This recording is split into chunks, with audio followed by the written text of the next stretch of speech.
maganda naman yung variegation. Kaya lang hindi siya tagos hanggang sa likod.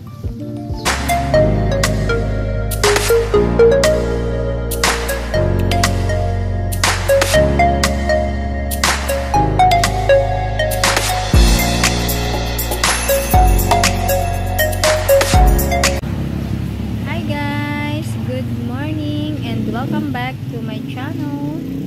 Big shout out muna sa aking mga subscribers, sa mga bagong subscribers, sa aking mga YT friends, and sa mga napapadaan din dito sa aking munting channel. Maraming salamat po sa suporta dito sa aking munting channel. So for today's video, ang aking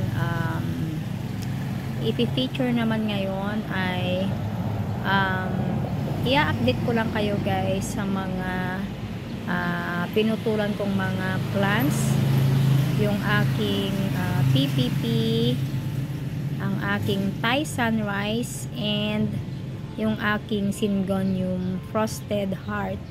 So tingnan natin kung sila ba ay nakaganda, nakatulong ba yung ginawa kong pagputol sa kanila guys. Ayan, ipapakita ko muna sa inyo yung video sa kanila after ko silang maputulan. Guys, kinat ko na itong aking Pink Princess para baka sakaling makapagbigay siya ng mas magandang dahon. And ayun, yung kinat ko sa kanya guys ay yun ang nilagay ko sa pool agad. So ngayon ay August 30. Ayan, so tignan natin after 1 month kung anong development nitong aking Pink Princess. So eto yung aking propagation sa kanya. So as you can see, wala siyang gaanong variegation guys. Ayan, eto yung pinaka latest na dahon niya, and ayan, pangit siya. Meron na siyang ano dyan susunod, yan, susunod na dahon. Kaya lang napaaga ko siyang kinuha, prinopa. So sana itumuloy yan. So i-update ko kayo guys, yan, after 1 month kung anong development nito, itong aking Pink Princess. Sana ay makapagbigay siya ng mas magandang variegation. Yan. Ito rin guys, tinanggal ko na rin yung kanyang upper part dahil pumangit na yung mga binibigay niyang dahon. So ito na lang yung tinira ko, 3 dahon, and yung upper part na tinanggal ko ay naka ano siya, water propagate siya. Ito guys yung kanyang upper portion. Tinanggal ko na yung mga dati niyang dahon dahil nga pangit yung mga dinadahon niya. So ayan, winater propa ko siya. Yan, meron siyang bagong ilalabas yan. So sana ay maganda to. Ayan. Ayan. Kasi ang ganda nito, si Frosted Heart. Ayan. And ito meron akong hindi ko nga lang napansin to nung bago ko kinuha yung upper part, tinanggal yung upper part. Ayan, meron siyang palabas dyan. Ayan. Ayan. Yan, nakabukol dyan. Ayan. Ang ganda nito ang kapal niya. Yung kakaibang variety ng Syngonium natin. Ayan.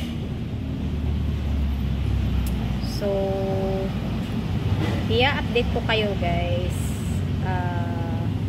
once na may progress itong aking frosted hearts sa ginawa ko sa kanya kasabayan ni Pink Princess. Ito yung una kong tinanggalan guys ng mga latest niyang dahon, si Thai Sunrise, dahil hindi na maganda yung mga dinadahon niya. Nag-wrinkled ba guys, nag-wrinkle yung kanyang mga latest na dahon, and talagang wala siyang nilalabas na variegation. So ang ginawa ko ay yan, tinanggal ko siya, and ngayon may dalawa ng lumabas dyan na dahon niya, and then dito sa baba ay meron ding lumabas na dalawang shoot guys. Ayan, so ito nakitaan ko na siya ng meron siyang variegation dyan. Ayan, kung makikita nyo, meron siyang mga green sa dahon. So ayan, meron siyang variegation. So nakatulong yata yung aking ginawa sa kanya. So tignan natin sa mga susunod na araw. Ayan yung kanyang dahon once na maka-unfurl sila. Ayan. Dahil ito lang yung nung binili ko siya, ito lang yung kanyang may variegation noon. And yung iba ay ganyan lang siya. Ayan. Ayan, ganyan lang yung kanyang variegation, hindi ganito. So gusto kong makita sa kanya yung ganitong variegation. Ayan. Ito, dito lang naman sa bandang gitna, dito sa bandang dulo na ng kanyang dahon. Ayan. So ito na guys yung update sa aking Pink Princess. Ayan, so last week ko pa ito nakitaan, pero inantay ko lang na medyo makalabas. Ayan, para mas makita nyo guys. Ayan ayan, ang bilis naman niyang lumaki. And then meron pang isa dito, bali dalawa dito. Ayan, so sana makita nyo guys. Ayun. Ayan, so sana ay mas maganda na yung kanyang maibigay na variegation guys. Kasi nga ganito lang yung variegation na naibigay niya sa akin. Ayan, halos ganyan yung mga dahon niya, konti lang. Ito lang yung medyo maganda na naidahon niya, yung mas maganda ang variegation. Ayan. And then ito naman yung si Frosted Heart. Ayan, nakasabayan ni Pink Princess na pinutulan ko guys. So ayan meron na agad lumabas sa kanya. And ito yung isa, and parang meron pang pangatlo. Yun yata yung hindi. Ito nandito ayan. Ayan. So sana ay maganda na yung mga ilalabas nito.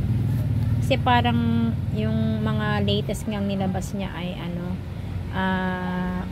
parang laging yung may brown sa dahon, and ayun, hindi na maganda. Magre-wrinkle, and then ayun na, magba-brown. So ayun, tinanggal ko na lang. So sana ito naman ngayon ay maganda na sila ulit.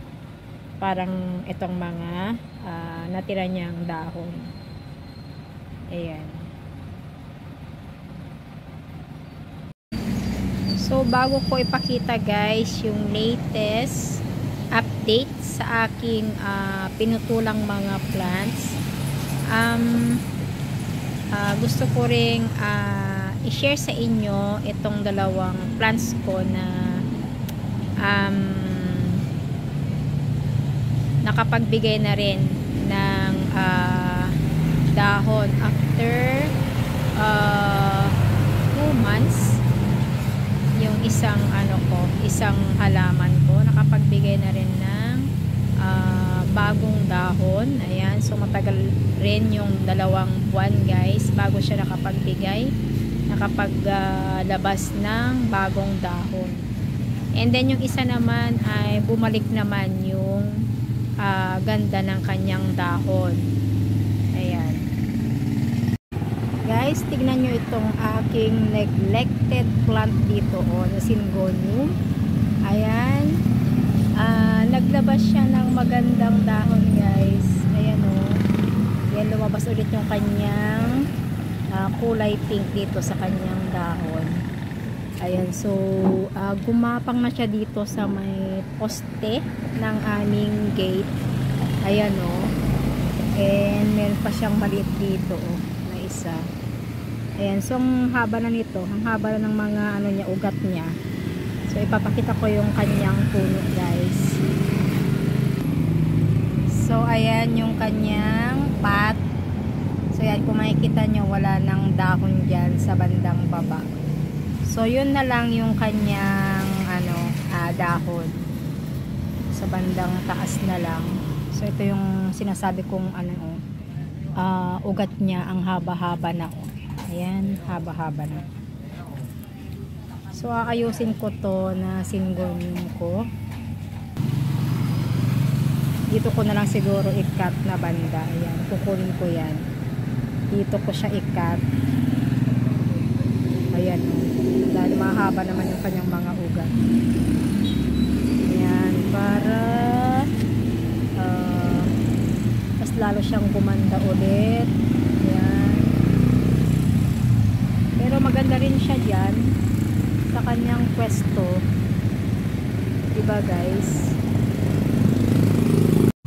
And then ipakita ko na rin sa inyo guys itong aking Florida green, yung pinahingi sa akin noong June. So sa wakas, after 2 months ay nakabuelo na siyang magbigay ng dahon.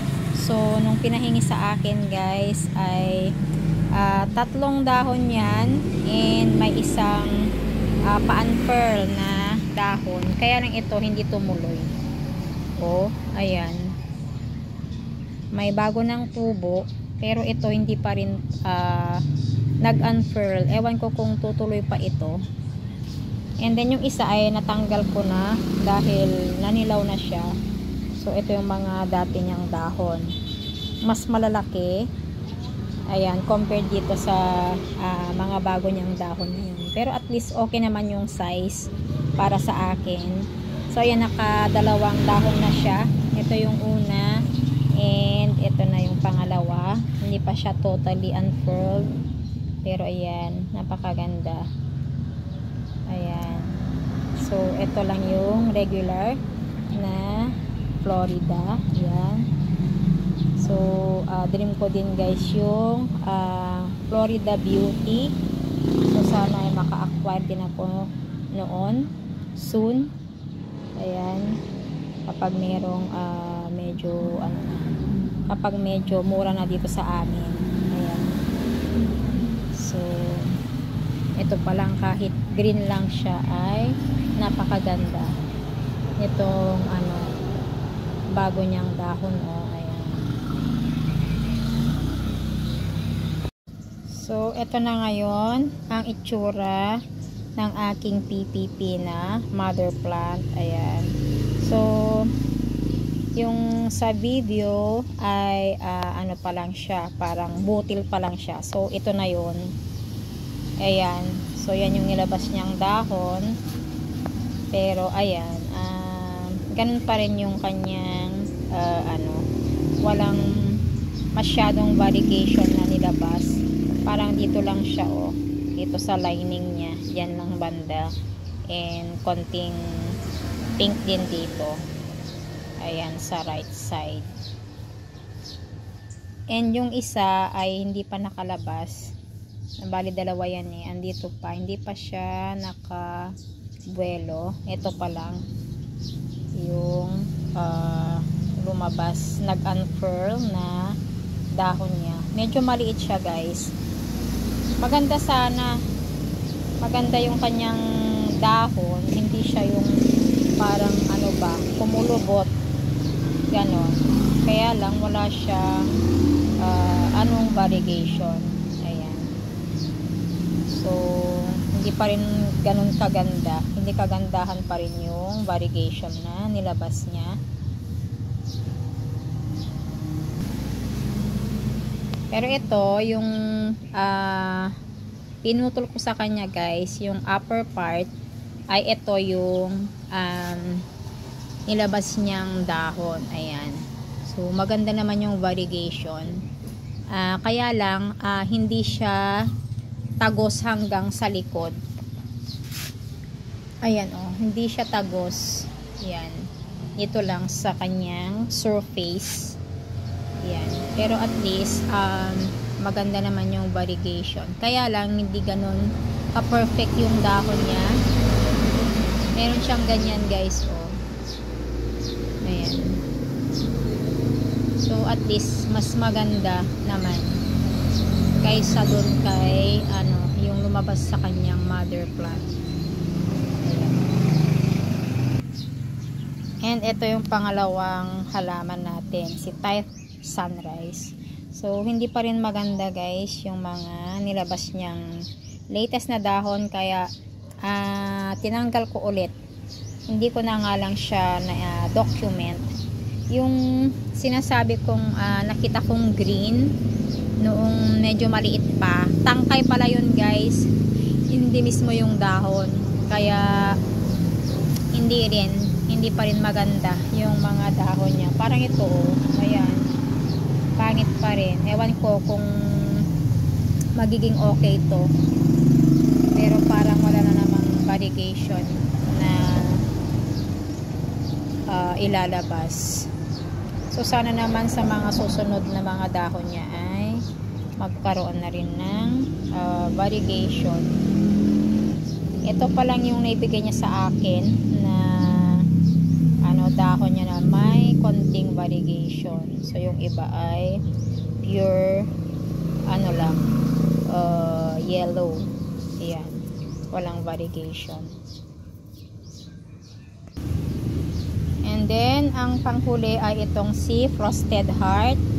Ayan, ito yung bago niyang dahon. So yung sa video niya ay hindi pa nag-unfurl. So ito na yon. Maliit nga lang guys, hindi katulad nitong mga nauna niyang dahon dito. Itong mga old ay malalaki. Ayan. So siya ay maliit.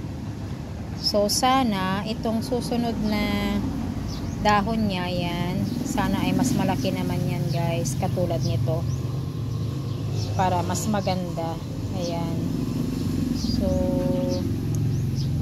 hindi pa rin ganon kaganda yung mga dahon nila. Itong aking mga pinutulan, tinanggalan ng mga pangit na dahon nila.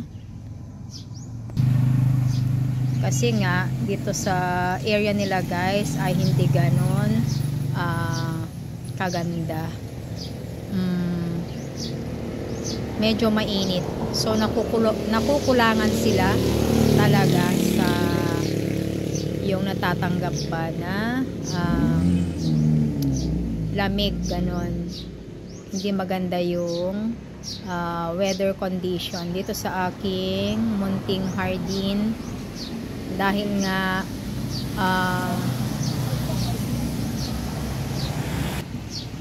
malapit kami sa kalsada. Ayan. So parang nahihirapan silang makaganda. Ayan. Pero yung iba naman, okay naman sila.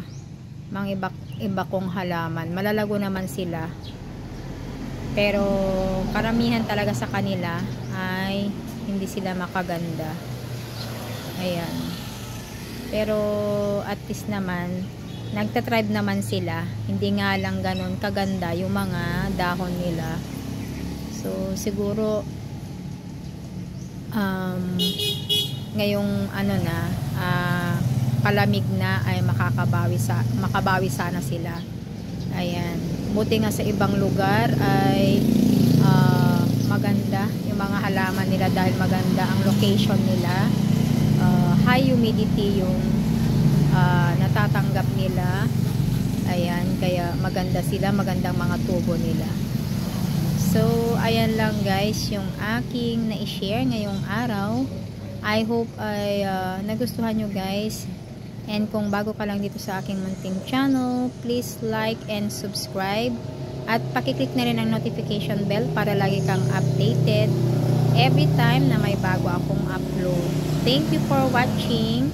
Always stay safe at God bless sa ating lahat. See you next time guys. Bye!